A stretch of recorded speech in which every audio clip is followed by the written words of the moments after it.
পাগলও খায়, পাগলও পেশাব পায়খানা করে, পাগলও ঘুম যায়, অনেক পাগলেরও বাচ্চা কাচ্চা আছে। এজন্য এটা বোঝা উচিত দিমাগ কাজ করে কিনা, আকল কাজ করে কিনা। মানুষের জ্ঞান অর্জনের জন্য আল্লাহ তাআলা তিনটি মাধ্যম রাখছেন। এক নাম্বার হচ্ছে ইন্দ্রিয়, আমাদের দেহ, চোখ, কান, নাক, জিহ্বা, চামড়া, যেটা পঞ্চ ইন্দ্রিয় কয়।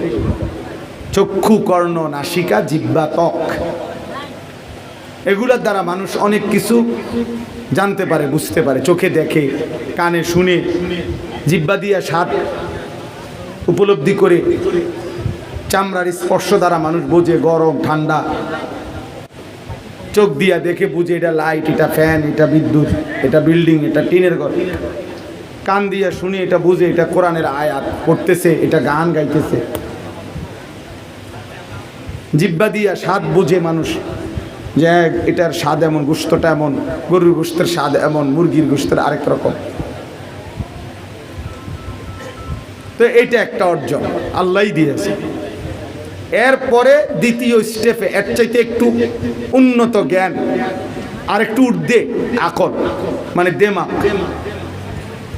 দেমাগের মাধ্যমে, আকলের মাধ্যমে, বুদ্ধি বিবেচনার মাধ্যমে মানুষ অনেক জ্ঞান অর্জন করে। সে বুদ্ধি খাটাইয়া বুঝে এটা একটা বিল্ডিং, এটা করতে একটা সময় লাগছে, এখানে একজন ইঞ্জিনিয়ার প্ল্যানিং করছে, এখানে একজন কন্ট্রাক্টরের দায়িত্ব নিছে, এখানে কিছু লেবার নিয়মতান্ত্রিক কাজ করছে, এখানে কিছু জিনিস ব্যবস্থাপনা করতে হইছে। এগুলো সে না দেখেও আন্দাজ করতে পারে। এটা তার ব্রেন দিয়ে সে বুঝছে যে এটা এমনি এমনি হয় না।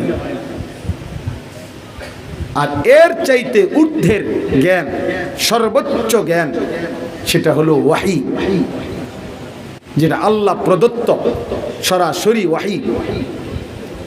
সেটা কি? সেটা হলো এই জ্ঞান যে এটা হালাল না হারাম, এটা আমার জন্য উচিত না অনুচিত, এটা আমার জন্য করণীয় না বর্জনীয়, এটা আমার জন্য অনুমতি নাকি নিষেধ, এটা আমার জন্য আদেশ নাকি নিষেধ, এইটা বুঝা। এটারে বলে ওয়াহি, আসমানি জ্ঞান।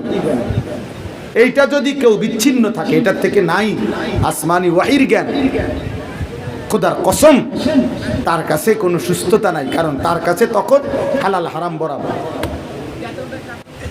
হালাল হারাম বরাবর। আচ্ছা, আপনারা নইলে বলেন